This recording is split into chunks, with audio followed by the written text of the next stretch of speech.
Hyrjet dhe daljet e punëtorëve në komunën e Leposaviqit gjatë vitit 2025 nuk janë evidentuar përmes asnjë forme që do të dëshmonte vijshmërinë e tyre në vendin e punës.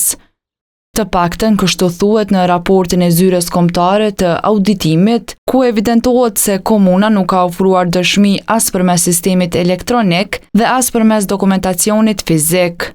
Komuna e Leposaviqit përdor evidencën fizike për vijshmëri në punë përmes listave ditore, ku punonjësit nënshkruan për të dëshmuar prezencën e tyre, por gjatë vitit 2025 nuk na janë ofruar dëshmi për evidentimin e punonjësve.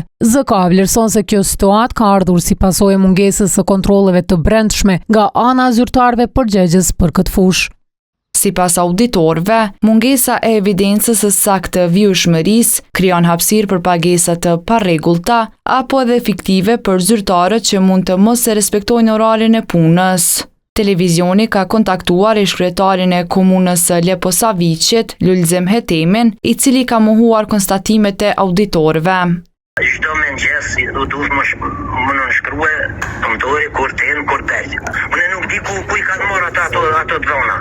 Ose i ka dhënë dikush gabim prej stafit komunës. Megjithatë, sipas organeve që monitorojnë punën e komunave, evidenca e saktë e hyrjeve daljeve është obligim ligjor dhe i domosdoshëm për menaxhimin e stafit. Komunat e kanë të detyrueshëm dhe të obligueshëm që të nxjerrin apo të kenë një listë evidentimi për hyrjen daljen, për shkak që të menaxhohet sa më mirë dhe të dihet të saktësisht kush dhe në çfarë forme hyn dhe dalin nga vendi punës. Mosqasja e tillë, mos menaxhimi i tillë krijon edhe pasiguri që mund të jetë që zyrtarët publik nuk ka mund të vijojnë detyrimet e tyre apo të jenë në vendin e tyre të punës. Lulzim Hetemi ka udhëhequr komunën e Leposaviqit deri në dhjetor të vitit 2025. Pas përfundimit të mandatit të tij, drejtimin e komunës e mori Zoran Todić.